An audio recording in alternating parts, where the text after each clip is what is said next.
Well, good evening, everyone, wherever you are, and welcome to well, I'm not sure which night it is of our film festival. I will remind you, we have two more nights after this one. Tomorrow night is Svetlana Boym, and our grand finale is Alsi on Wednesday night. But tonight we saw Those Who Remain, a wonderful Hungarian post-Holocaust film. And we are very lucky tonight to have to discuss the film Professor Maureen Tarim, who is really our foremost film authority in the Center for Jewish Studies at the University of Florida. Professor Tarim has written a few books on film, one on avant-garde film, one on flashbacks in film, memory and history. And she is working on yet another book, Desire and Its Ends, the driving forces of recent cinema, literature, and art. I will turn things over to her, and I'm sure that she has some wonderful observations and will lead a good discussion. Professor Tarim. Thank you. Very glad to be here. And I'd like to introduce all of you to my friend and colleague and co-editor, Diane Waldman, who just joined us.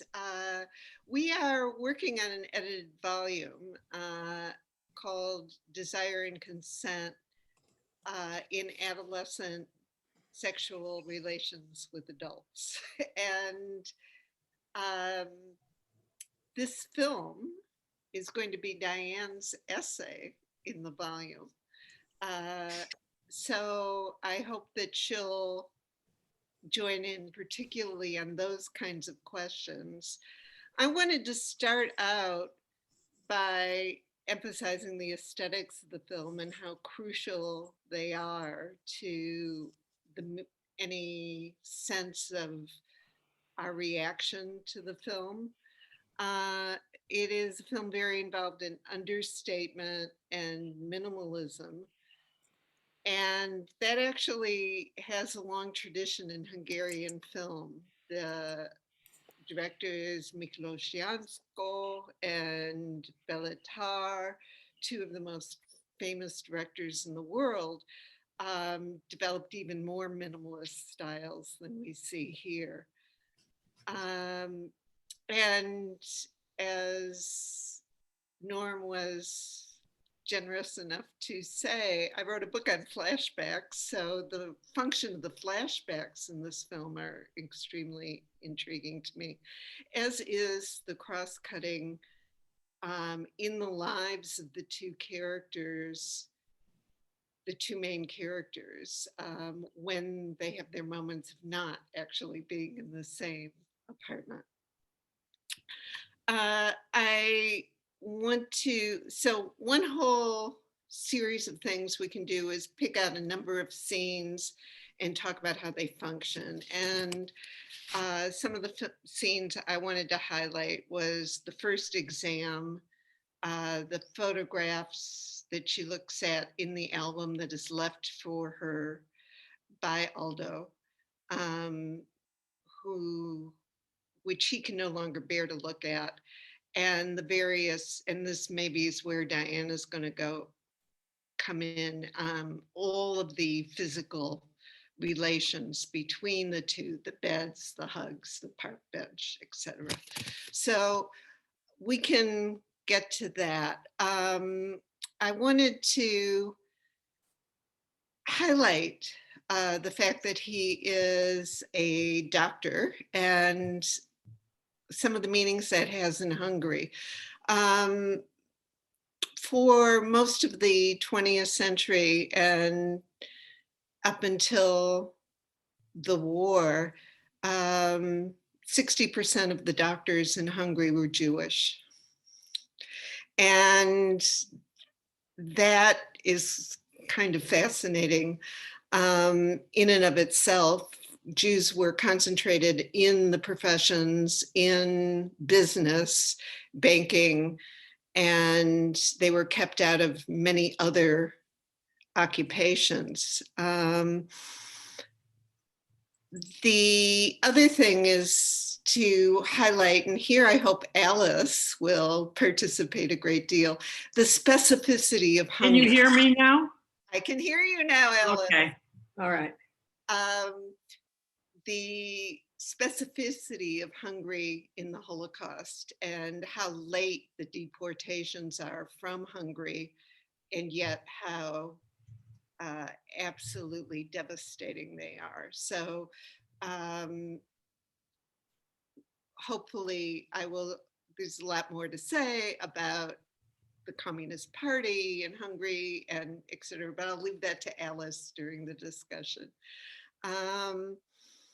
And then another thing I wanted to talk a little bit about is psychoanalysis as a background for the film, because it is adapted from a novel, the only novel written by a psychoanalyst. I mean, not the only one written by any but this psychoanalyst only wrote one novel. And there's a long history of psychoanalysis in Hungary, very important, including the extremely famous Maria Torok and Nicholas Abraham. And I think I haven't read her work, the writer of the novel, whose name is Zutsu Varkonyi, but there's certain lines in the film that I want to give particular psychoanalytic weight to and explain in relationship to the tradition of psychoanalysis in Hungary. Then another thing to think about is the history of the representation of the Holocaust in Hungarian film. And immediately after the war, unlike Poland in particular, there were no immediate representations of the Holocaust in film, but they emerge in the 60s, and there's any number of them. But like the other Eastern European countries, there's a long tradition of Jewish directors, actors, etc., in the Hungarian film industry. And what is particularly interesting is that 60s moment of making Holocaust films, and then a kind of gap, and then in 1999, István Szabó, who is Jewish and one of the most famous of the Hungarian directors, made Sunshine. And then there is a series of very important films about the Holocaust. 1945 by Ferenc Torok, in 2017, which I think some of you saw, right? And Son of Saul by Laszlo Nemes in 2015. And then this film, which is extremely important.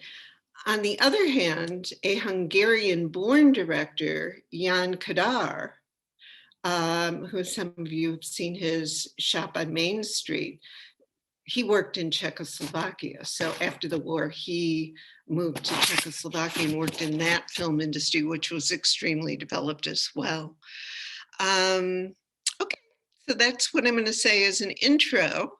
And I turn it over to you with questions or comments. Can you tell me what you began with? Because I missed the beginning. I began with some discussion of the film form in the context of Hungarian film. Okay. Maybe other people should talk first, and then you can. I didn't write down all the questions that you had for me.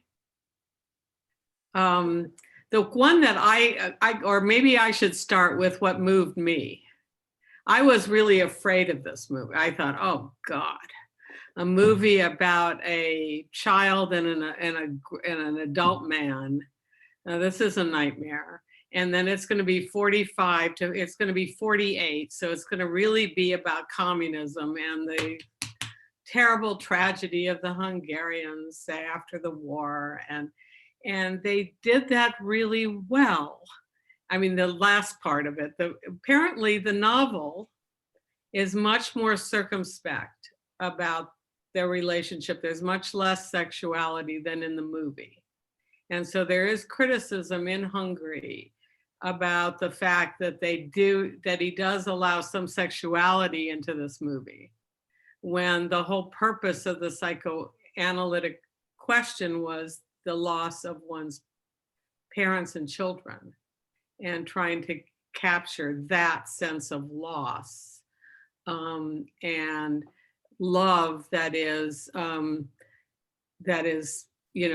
dealing with love that's lost and being isolated and alone. And the movie sort of moves a little bit outside that realm. But I was pleased they didn't treat, there's a tendency in Hungary right now to always talk about the tragedy of the communist period, and the Jews are the communists. And in this movie, they're witnesses, and they're people who are suffering like everyone else. So was a positive. I was really moved and touched. I have to say I cried with the last scene, because the last scene, which may seem corny to everybody else, but the toasting of those who, this sort of polyglot group that is now family, that has made themselves a family, and then toasting those who are gone. And I have always not understood the American position, and maybe it's more than just the American position, that nobody talks about, the Holocaust survivors don't talk about the Holocaust. I never understood that growing up in a family like that, because it was in everything that everyone was. The loss was part of the family, of the gathering of this polyglot group that was our family, this tiny little group of people that represented all the people. And that was always the case. And I don't know, I always felt like I was hitting a brick wall in the United States when I would say that. So it was nice that was more clarified in this movie. I'm gonna let other people talk, and then I'll answer some of your questions if you have specific ones about Hungary. I was thinking that Clara seemed like such a fortunate case. I mean, I was just wondering how at all realistic what she had so much attention. She had two adults who seemed pretty devoted to her, and that actually had like the bandwidth to, at that time in the late 40s, to think about her needs. I don't think it's that unusual. Okay. Because the Hungarian situation is that the people, most of the Jews the survivors are in Budapest. Mm-hmm. And Budapest had 25% Jews before the war, and the Jews weren't taken away. Mm-hmm. I mean, of course, some were, but by and large, they're alive, and then people are immigrating in. And everyone, it's like teenagers would end up renting apartments, and they'd be like communes. And they'd all gather, they'd all be together in communes. I've known people who lived like that. Mm. My parents took in a boy they thought was going to be their son, and then he went on the Exodus, and he wasn't their son anymore. He went to Israel. But so there were lots of, and they had that kind of independence that she had, because they'd been through, as the line said, between 5 and 70. So it's sometimes they're children, and sometimes they're certainly not going to take any directions from anyone. Mm-hmm. What I'm surprised about is the way the school was represented as being intolerant. And that's not the impression I have of the way the schools were, because there were so many kids like that. And it's like, I don't know if any of you have ever heard of Bedend and Ronke. They were the two most, they're economic historians, but they were the top of the, one became the head of the Academy of Sciences. The other one was the head of the History Institute. And both have been in concentration camps. They end up in high school. They're 14. They end up friends. At every book they wrote and every exam they took and their dissertation and everything all the way along the line, they wrote together. And they even got married on the same day. So that's the kind of relationships that took place. And then people, of course, grew up. They figured out ways. So you just hear about it a lot. They also used the word trauma, which I was also wondering about whether people think that was realistic. I can't remember if it was the doctor. I think it was Aldo or someone who said, she has been through trauma, or we all. I was just sort of. I think it's one of the teachers, one of the school teachers. Okay. That word a few times. Yeah. To kind of explain her behavior, her erratic behavior at school. Yeah, I just wondered if they actually talk about that then. Yes. They did in the 40s like that? Well, yeah. Mhm.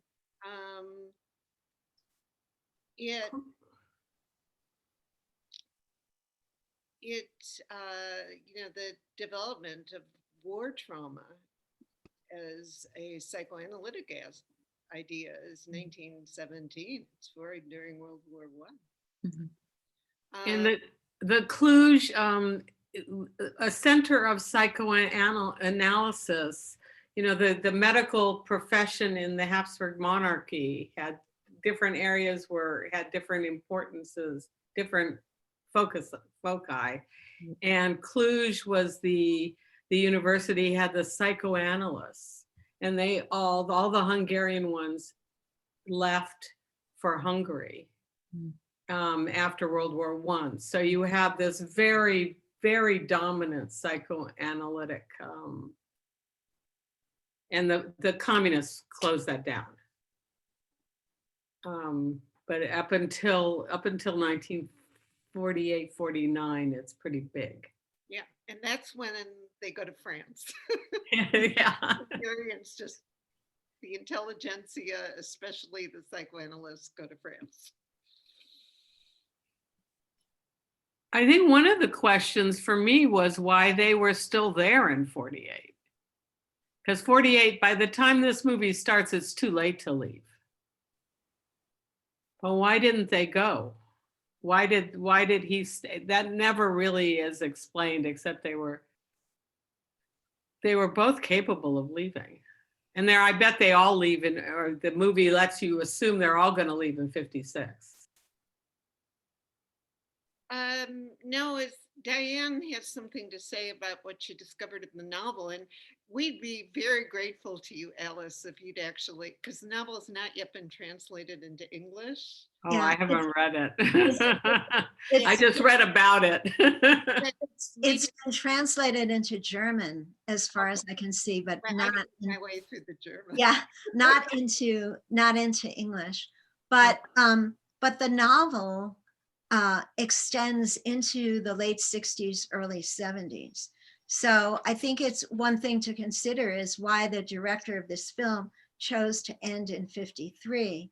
I think with the death of Stalin on a kind of hopeful note, but the novel extends into what happens to these characters well past this. So of course, it goes into the Hungarian Revolution and then its suppression and all that. So it's kind of interesting where he made a conscious decision to do that.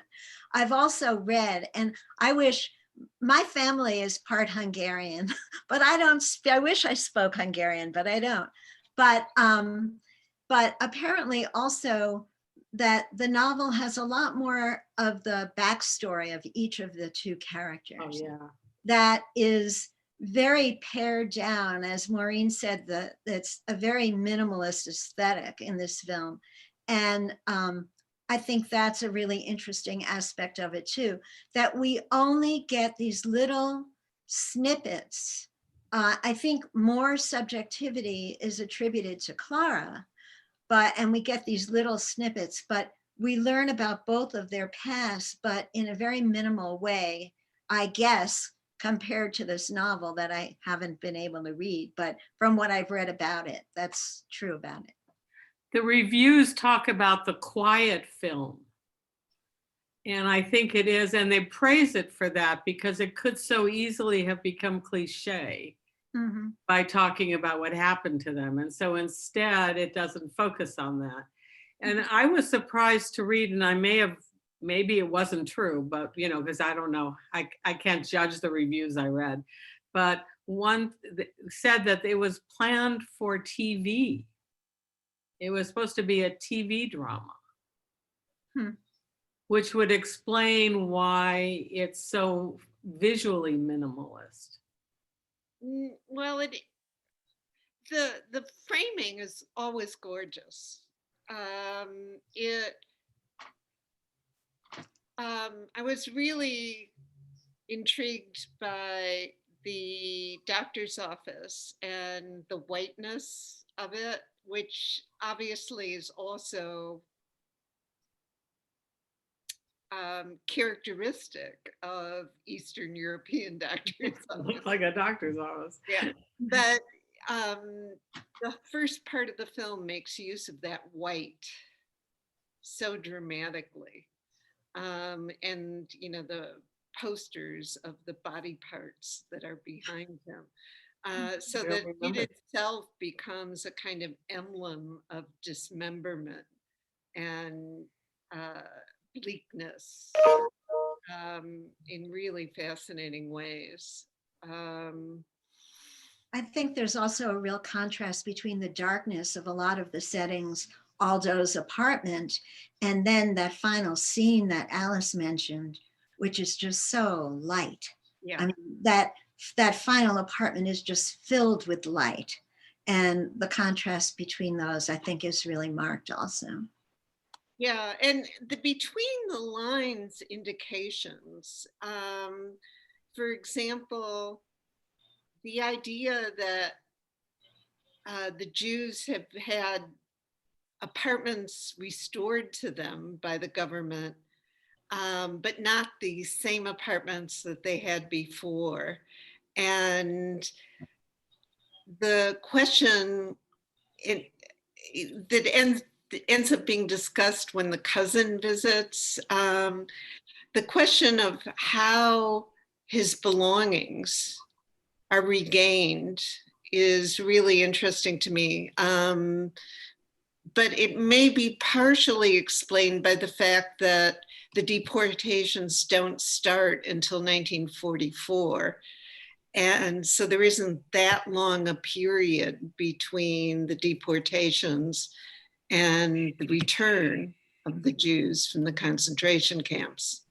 And he's clearly marked as a concentration camp victim by his arm. So he's not one of the people who had stayed in Hungary and gone underground. That's strange though, because actually most of the Jews from Hungary don't get marked, even if they go to Auschwitz. Because they don't, because they arrive so late. And then they're either moved immediately off to a work site or they're killed. And they don't go through the same process. Wow. I know maybe Norms knows something different, but I have seen people with marks on their, but not too many. Yeah. It could be that the film wants to subtly reveal that he's been in a camp. Yeah. And so does it, even if it's not historically accurate. So there's no dialogue about it or anything like that. But we just see the tattoo. Yeah, I guess this is in a little different direction, but I was curious what you thought of the character Clara, and I wonder how it came across in the novel, just because in the film, she does seem like an irritating presence, and it's, it wasn't like, I was just curious if we thought how sympathetic she was supposed to be, how much she was supposed to seem a little conniving, although she sort of had to be. And I have to admit, I didn't get to see the end yet because I was sort of rushing to see this film in time. But I guess I hear from what some of you have said, I gather, I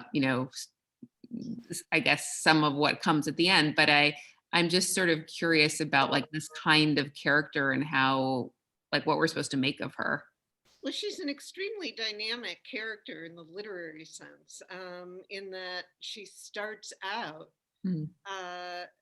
totally angry and sullen and sarcastic and at war with the world.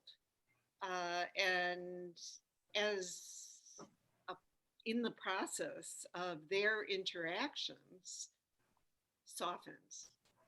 And it's very gradual. It's very well done in the film.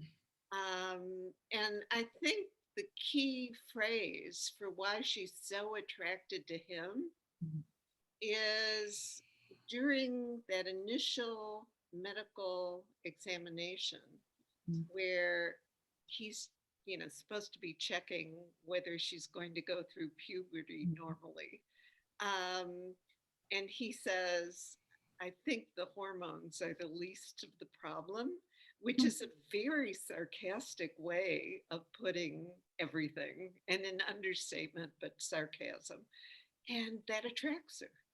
It's like, he's on my wavelength. Right. Well, and also when he says, I think you were sweeter before you got your period. Yeah, that was amazing. He didn't even know her before. And she just loves it. I know, because she's not getting that from anybody else in her milieu at this point. So, Yeah. I read that the character, the woman who's playing it, Circa Abigail, yeah. Abigail, Yeah. she was 19. She was turned down twice for the Film Academy.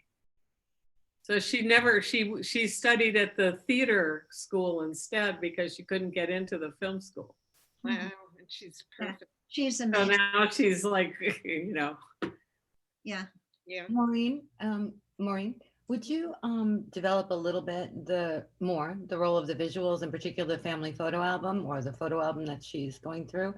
And then if you could both intervene on the device of the adolescent, in other words, the figure of the young girl, we call in French the jeune fille, its appearance, but not just in the film, but in terms of where it fits into other post-Holocaust stories. What is there anything specific about this particular figure of the adolescent? So starting with the photo album, I guess. Yeah, well, good question. Very important question for our book.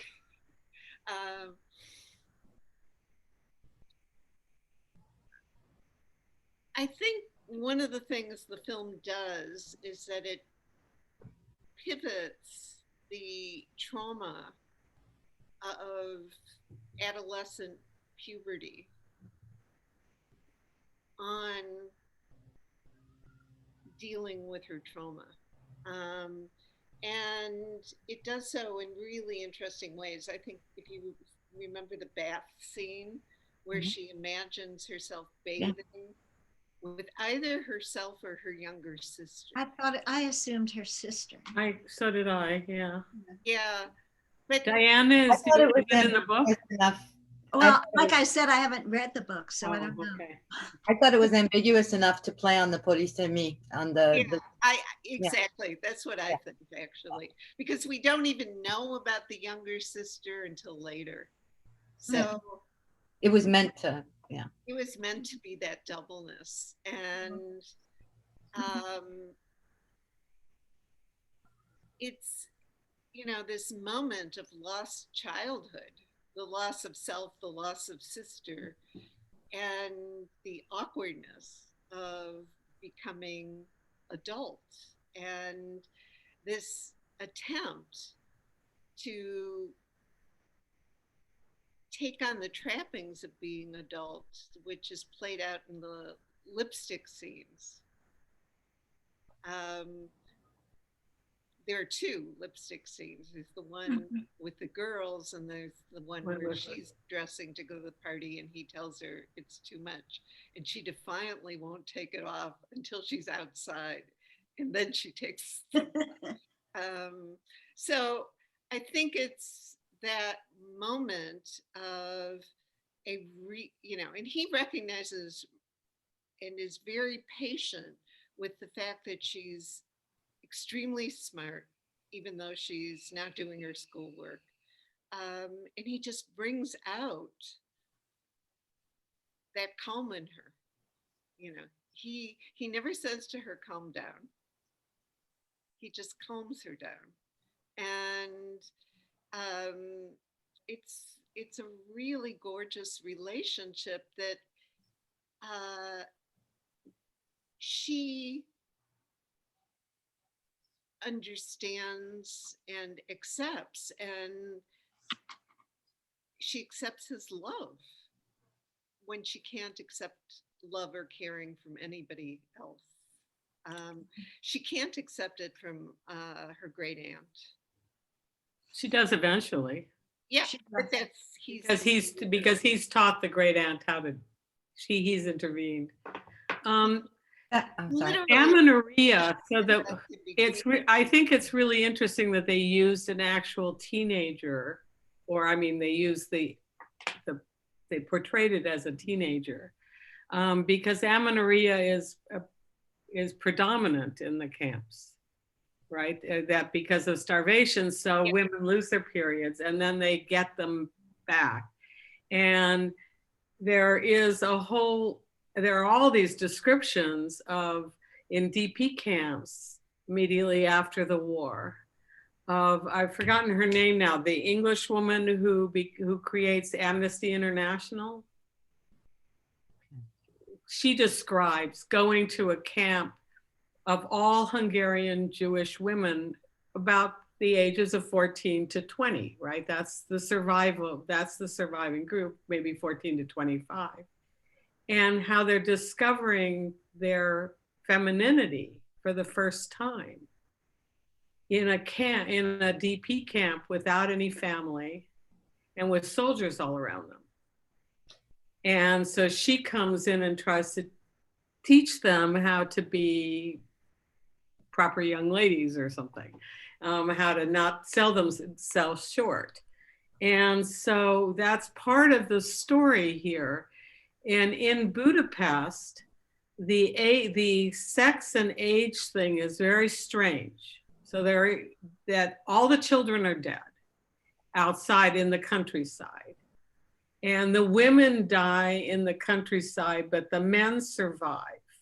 I mean, those who come back tend to be men. I'm exaggerating, but because men can survive forced labor, but the women are less likely to have survived. But in Budapest itself, because there's a ghetto and they're not deported, the men are taken off to forced labor or the camps. The women and the old women and the children are still alive. And so you have this, so the men have to come into the city to meet women. And the age differential, so 14 is an adult amongst the Jewish population. There is no concept of adolescence. And actually, Erik Erikson is developing the idea of the identity crisis right then, right? And adolescence. So adolescence doesn't exist for Jews. You're either old enough to survive or you're not. Well, that's really interesting. So she would have been in the ghetto. Right. Well, she was. She talks about how her friend was tied up and she couldn't untie them. But I did think that this question of regeneration, we opened with a birth, and that, even if you don't know the title, by the anemic looking eyes, that this isn't a happy time or birth. And then we switch right to the adolescent's body. And it's really when, she starts to express desire that he moves on or starts to become involved or think about reproducing again. And the woman that he meets, they talk about the setting up of couples in order for regeneration. So I was, wondering, I mean, do you see this often, the adolescent body in these post-Holocaust films or, post-war films, where it is the site of rebirth? I realize what you're saying about, you're automatically a woman post bat mitzvah, but is it playing that role? Is there more here that's different than in other films?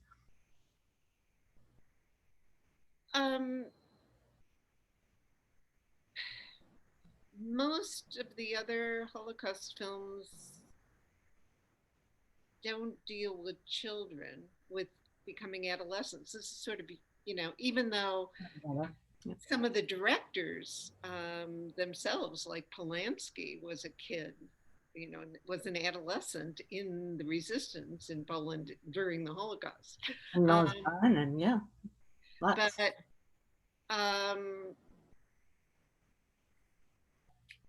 well, Kertész and Primo Levi, I mean, I'm not Primo Levi, Kertész and Hungarian. Many, but they're all teenagers. Kertész comes back as 14. Yeah. And the fictions tend to concentrate on adults. Except there's boys in the resistance, right? Yeah. And there's a lot of symbolically what you're getting at, I think, Gail, is the adult child regeneration thing. And that occurs in a lot of the Holocaust films, but around multi-generational interactions. So you get Mama Rosa, for example. You get people caring for a generation apart or 2 generations apart as part of Holocaust recovery. You want to come back to the family album? Did you want to come back to the family album? The family album, yeah. Basically, what's fascinating about it in the film for me is that it replaces narration. And so all you need are these visuals that actually become their own kind of movie, their own kind of flashback. And that as she's going through it, she cries for the first time for somebody else. Well, she cries for the first time, and it's not for herself, it's for someone else. Mm-hmm. Yeah, and that's one thing I wonder whether that was a device that is in the novel or not, or whether that's a cinematic device to replace narration, as you're saying. I mean, that would be a really interesting thing to find out. Yeah. And especially if the novel does go more into the backstories of these characters, which the photo album is his backstory. I mean, and I also noticed when I was watching the film again that he only says we once in talking about the past. And that's like the only moment where he acknowledges that he has a past that includes a wife and his family, although it's not even specific. He just says we. I think it's when he's talking about we also had a boiler or something. We could heat up the water for the bath or something like that. Yeah. And that's the only time he uses that pronoun. So it would be curious to know whether how the novel deals with that and how cinematic a device it is of using just the photograph album to get at his backstory. I thought I was surprised to hear that was planned as perhaps a TV movie because of the extensive use of wide shots. in the entire duration of the film that really positions people, position people in closed spaces, in small rooms or clinics or hallways, but always puts them kind of far apart from each other, almost not wanting to get close together. And then we see the process that the characters have in getting closer throughout the film. But the close-up on the photo album, suddenly when she opens the photo album, the camera zooms in. I think it's only one of the only moments in the film that you have that deep zoom and the focus on the pictures, where you really see, those moments of family time spent together, of sort of natural connections that were before the war. So I thought that was a really interesting.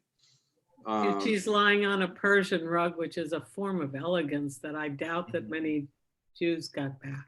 So it was a kind of interesting too. She's lying there. It's like she's allowed to be somebody with the emotions and the life of the past. Yeah. Well, the Persian rug also struck me because it's what Couch had draped over it in Burgerstrasse in Austria. He draped a Persian rug over his patient's couch. So it's pretty interesting.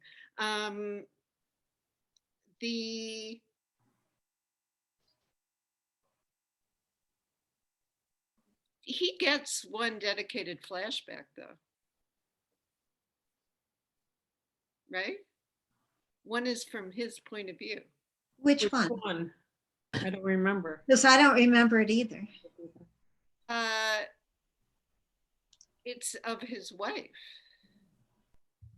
That was a flashback or a picture from the album? No, it's a flashback. I don't remember that at all. I remember one of her mother, but not of Clara's mother when she's ill, when Clara is ill. Yeah. I don't remember any Maybe I'm mixing it up, but flashback of. The photo album gave you one. The photo album. Yeah. Because Yeah. that's the story. You see the first shot, you see how many kids, you see her pregnant. I mean, we get Right. it's beautiful. We get that entire backstory that we're expecting anyway. Yeah. At that moment. Mhm. Did you, oh, sorry. I'm sorry. Yeah, I also thought this was sort of an interesting approach to trauma, the way they framed Aldo's character, and the fact that we don't get a lot about his past. I think if we spoke about psychoanalysis, I know more modern theories in the West, especially Shoshana Fellman's testimony, kind of push the narrative of telling and sharing, talking about the past and coming to terms with what happened in order to cope with trauma or manage trauma. And Aldo's character sort of trying to put that past aside and cope with trauma through different paths of not necessarily talking or sharing or opening up, but in creating new relationship with Clara. But I think it's a very interesting approach that I don't know a lot about academically. I was wondering if this is something that was discussed in psychoanalysis, if anybody knows. Yeah, no, it definitely was. And the sense of what the talking cure actually means, what is that in classical psychoanalysis is that it's a non-intervention and a listening, and then an ability to listen between the lines, to listen to the unsaid, to listen to the pauses, to listen Right.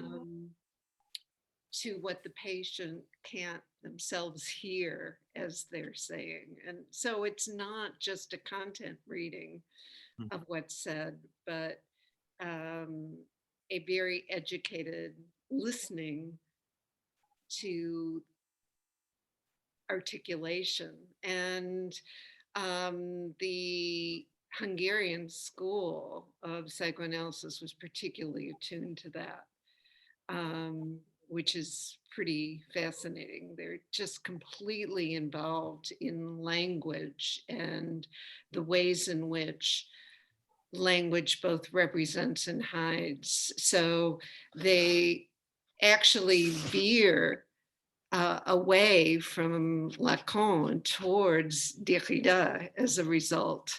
So that's pretty important, that we watch and listen to Aldo and his recovery in a kind of response to his mutism, that we can hear his mutism as speaking, and his eventual enunciations as very articulate, because they break through. So that when he says things, well, their first exchange, which is also really important, I think, their first serious exchange is about lying and telling the truth. Right. And it continues all the way through. Yeah, and it returns in the end in the final scene. That is a classical question in psychoanalysis. Freud looked at it, Lacan looked at it. It's the basis of Lacan's ethics of psychoanalysis. So I think that's a very clear mark of the writer's psychoanalytic background. And also a survival technique in communism. Yes. And so, and the difference between, you know, when you say, when a Hungarian meets an American in America and they say, oh, we got to get together, the Hungarian thinks you really mean it. Because they would never offer. So they would never go that next step to include you unless it was a serious offer. Yeah. And one of their complaints about Americans is that Americans are always saying that they will call you back, and they never will. There, in the reviews, there's this talk of them feeling guilty at surviving, and I wasn't sure that I caught that. Do you think that their problem, that they were concerned with, not that they were sad, they were grieving for those who were lost, but did they feel guilty that they had survived? Well, she's guilty about her sister. I was going to say, Clara clearly is guilty about not being able to save her sister. So. Okay, that's true. You got it. I mean, he seems to me more to have deadened himself as a way to survive. You know, this like, I'm going to be a doctor. I'm not going to have emotions. I'm not going to care about anybody. I'm not going to touch anybody except my patients to give them exams. And so that her asking for his protective hugs is the breakthrough, where he can physically use his body again. The scene, one of the 2 or 3 scenes that are used in all the commercials for it or the ads for it is the bench scene. And I kind of object to it. Why did they need that scene? Well, I'll tell you one thing I love about that scene. Okay. Which is the German Shepherd coming into the image from before we even see the teacher. So it is a real Holocaust scene. Yeah. The Pulikucha, there's lots of them in Hungary. Yeah. But I thought that it was part of the character development and about the milieu in which they were living, but just in general, how people look on close physical contact between older men and younger females.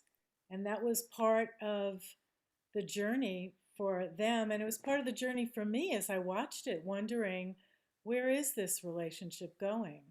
You know, Mhm. I didn't know the backstory. I didn't know much about, well, I didn't even realize they were in communist Hungary. So I think that was an important scene. And the fact that they were able to respond and not be chastised for it. Not, she didn't get kicked out of school because Well, of it, she did get chastised. I mean, she almost got kicked out of school but she didn't. because she said they were talking about God. And they were. She was talking about things in They the were. afterlife. Yeah. But I think fathers and daughters, a daughter that's 14 or 15 years old doesn't put her head in her father's lap in a park. But And- I think There, that's, but he was her father. He had yeah, become part her of the, father by that point. yeah, I think part of the point is the ambiguity of this relationship. I mean, if you read, for example, the way the distributor markets this film, it describes their pure, chaste relationship, but that's not the film I saw.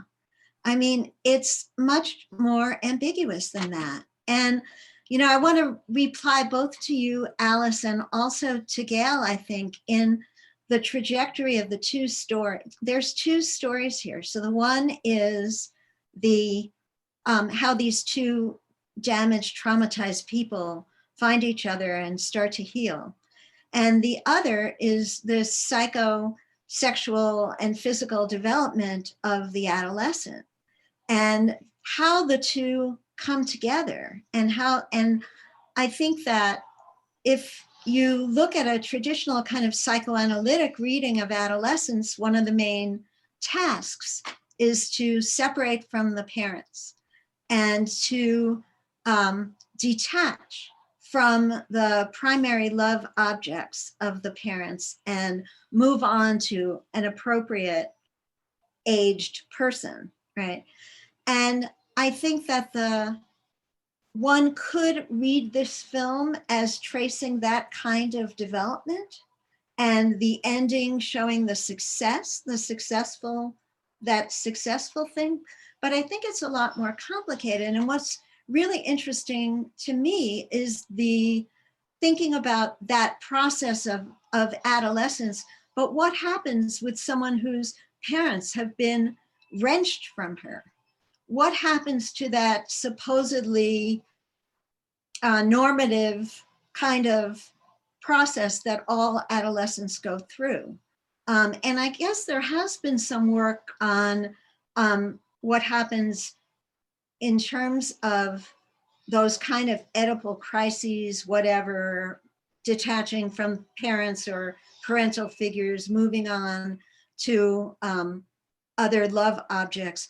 But in the case of adolescents who lose their parents and what happens there, and I'd really like to investigate that a little more.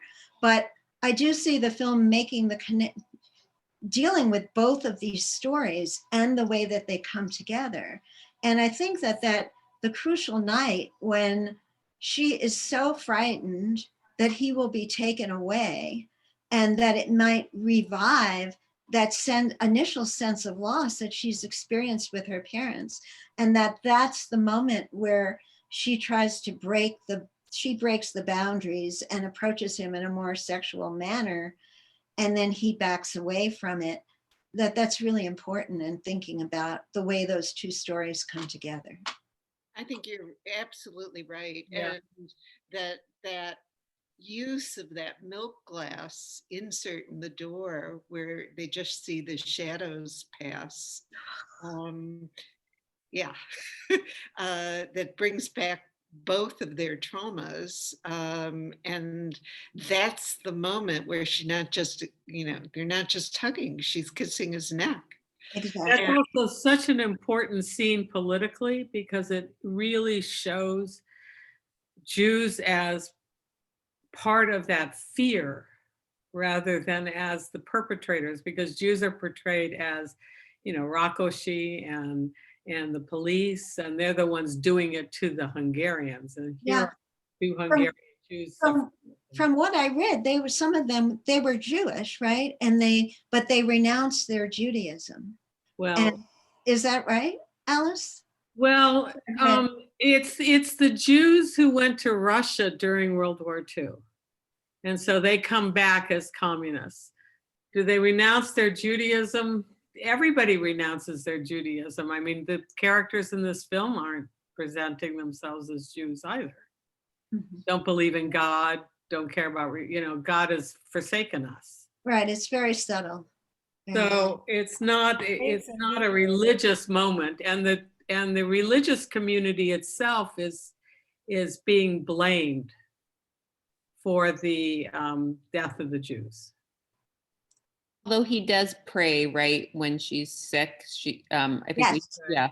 And I think that's really important. But again, it's very subtle, you know. Very complicated. People aren't clear about what about whether they can believe in the Jewish community in Hungary.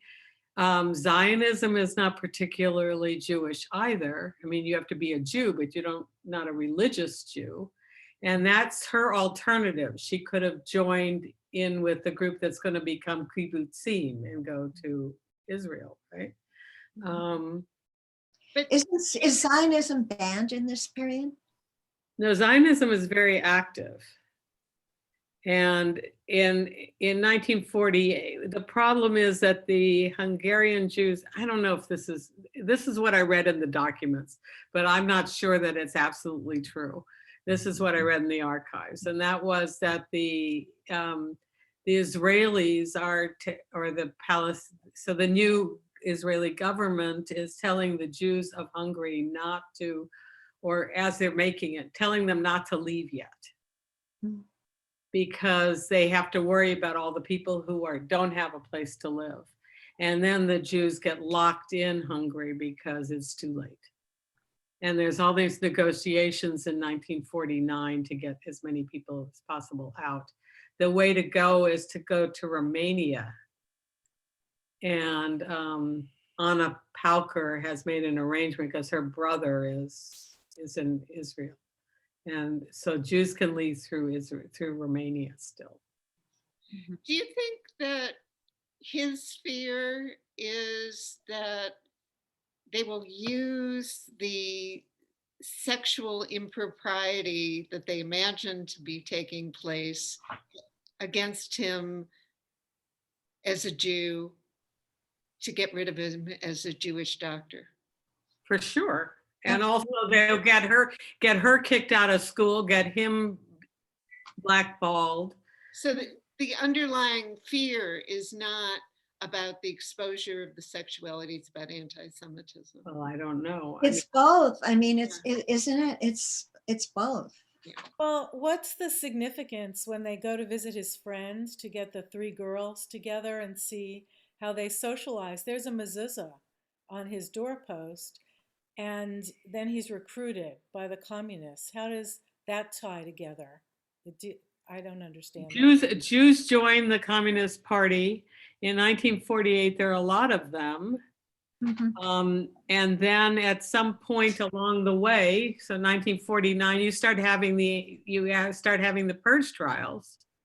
And the purge trials are to get rid of the Jews, because if you're going to have a popular political party in Hungary, you can't have Jews in it because the country's still anti-Semitic. So, and the workers, so there are some pogroms in 47, and one of them is the workers, a workers' pogrom. So the workers, so the whole socialist and Rakosi and the other Jewish communists support the workers and pretend and go for the anti-Semitic position. Well, plus there's something really interesting about that piano scene, because it's the pose that they're at the piano is a Renoir painting of the two girls of different ages at the piano. I don't know if you all know that painting. It's, yeah. And it's her first moment of of pleasure. So if she has her first moment of crying with the photo album, her first moment of pleasure is with the music and the other kids.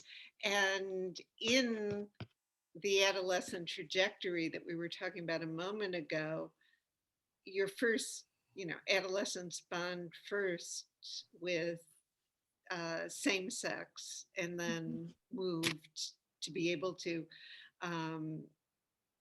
if they decide to be heterosexual. In the very heteronormative, Yeah. Yeah. traditional psychoanalytic view of development. Yeah. Yeah. What Yeah. about the child who couldn't speak or who didn't speak? It was in the same scene, and it made me feel like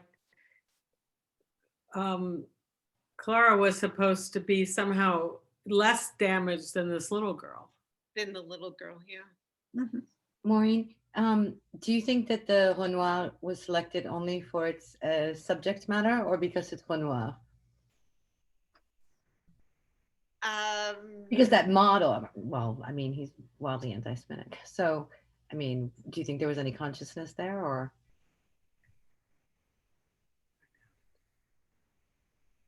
Well, Hard to say. I think I'm not sure, but the association I have is that even Renoir's children are highly sensual. I mean, everything in Renoir is highly sensual. Flowers are highly sensual, etc. So that sensualization of them at that moment is pretty interesting. Yeah, no, I was asking something much more basic. I mean, obviously the aesthetic and the young girls together. So in terms of content, even aesthetics, I was just curious as to whether it was a flag to an anti-Semitic artist. I don't think so. I don't think so. Okay, that's what I was Yeah, asking. I mean, I'm very conscious of Renoir and Yeah, only for content, or okay. yeah. But I don't think he was. The director, by the way, was Visual. born in France. I'm sorry. The director was born in France, and he's Oh, really? now operates out of Hungary. But he, Oh, that's- And trained in France, right? I'm not sure about. Yeah, So would know. Is he Hungarian? he's Hungarian. He was born. Yeah. I think he was born in Budapest. The family moved to France when he was a young kid, and then he was trained in France as a filmmaker and went back to Hungary to make films. Because there are a lot of American films being made in Hungary right now. Yes. Hungary is one of those places where, I just have a cinematic question. Almost all the scenes are inside. I mean, there's the one exception is on the bench, but even that, you don't really see the park. You just see the bench and a little bit. But there's the lake with the boyfriend. Yeah, And Right. he hugs her outside in the beginning. and there's a lot of scenes at night outside. I mean, there are quite a few. Yeah. But you don't get a sense, it's not a movie that's like trying to capture it could be any place, couldn't it? Well, I think it's very specific about the places they go to dance, there is some sense of the city, but I hear what you're saying, that it is really what's called a chamber drama. It's really about what happens in interior spaces.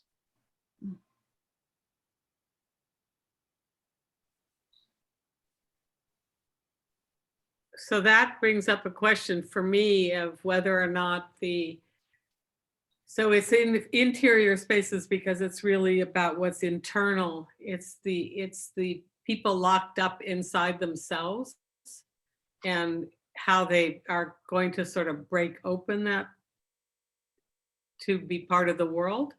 But it isn't, but the world itself, the environment in which they're in is not going to help break them. That's not You know, it's not rejuvenative. There's the 2 restaurant scenes as well. Yeah, the New York cafe when he goes out. Yeah. But you know, he takes his new love interest to the same The same restaurant. Right. Under the eye of the watchful waiter who recognizes this dynamic, I think. Yeah, and they have the same treats, right? Yeah. It's a very fancy restaurant. Yeah. Well, maybe we should call it a night. Thank you, everybody, for everything. It was a great. Thank you, and thank Diane for visiting us. And Yeah. Thank you. Yeah, it's fun. Now you're meeting my friends. I know. Welcome from, I was going to say, sunny Colorado, where it was 61 degrees today. So, yeah. I can take this. And I also work with the Jewish Film Festival in Denver. So, Oh, nice. in addition to my academic job, I have been working with that festival. And in fact, saw this film first in connection with our festival. And I just fell in love with it. I just thought it was so moving and just a really great film. So What did you find? Can you, what made it moving? what made it moving? Yeah. I think that first scene when Clara throws her arms around Aldo, I just melted. I just dissolved. I mean, I just think the idea of these 2 people who are so traumatized, and so starved for physical connection and other emotional connection, finding each other was just profoundly moving to me. Uh-huh. Yeah. I also bawled at the end, Alice. Yeah. Well, I think that it captures the real, it really does capture the real story about what it was like to go back, because it was this loneliness and people desperately looking for different ways to find some sort of just one step in, after, you know, beyond the next, and it was all on different ways than they had ever imagined themselves going. I don't think anybody goes, like, you don't go back to the world you were from. I really liked his character, and unless I missed some cues, I thought that he really always kept it within. He broke the rules of how you could interact in physical contact with a teenager who wasn't your own flesh and blood, but he knew what she needed, and he kind of knew what he needed, and he never let it go too far. I think that kissing scene where she's kissing his neck was really the first time where he came anywhere near close to thinking, do I want to be sexual with this young woman? And I thought that was all just a beautiful theme throughout the whole movie. The way he let her into his bed, but made sure that there was a divider. Mm-hmm. You know, he communicated that to her non-verbally. There's so many things about this movie that I agree with all of you. Were just fantastic. Yeah. There was one thing in the Hungarian that, and I think it just may have been my ears, but I'm going to tell you, and that was Aldo. Twice I thought it was Apu, and I don't know why she could say Apu to make me, why she could say Aldo, so I would think it was Apu, but that's father. Yeah. And twice I thought she said father, and I had to look at the subtitles to see what she really had said. And how did they translate it? As Aldo. She didn't say Apu. She didn't say father. She said Aldo, but she said it in such a way, and I'm not quite sure how she did that, but in such a way that you could misinterpret it. Huh? He defines her as his foster child explicitly. Yeah, he does. Yeah, several times. The cafe. Yeah. But the other thing is when the nickname comes in, and in English it's translated as Sunny. Sunny? What was it in Hungarian, Alice? I don't know what's Sunny. That's what I'm calling her. in the subtitles. She's Oh, something. Shirnyi. That's the nickname for Peter. It's just it's actually not a nickname. It's sort of a real name. Does it have a translation? We would say Pete. Oh, Oh, I thought they call him Pepe, but Well, Peter, Pepe. but they call her Sunny. oh. They call her Clara and they call her Sunny. And we don't know when they started calling her Sunny, or given I'm afraid I didn't listen to Victorian the, record period, how didn't she got the read them. name of Sunny. I don't know. I was wondering if it was intertextual with sunshine. That's what I was going to ask. Exactly. I'll watch the movie again, and this time I'll pay attention to the I was subject. waiting. It was sitting right on my post-it. Okay. Edwin Ellis. Yeah, I got a little, yeah. Okay. Thank Good you night, very much. everybody. Great. Thank Bye, you. everybody. Thank you. Bye. Nice to meet all of you. Me too.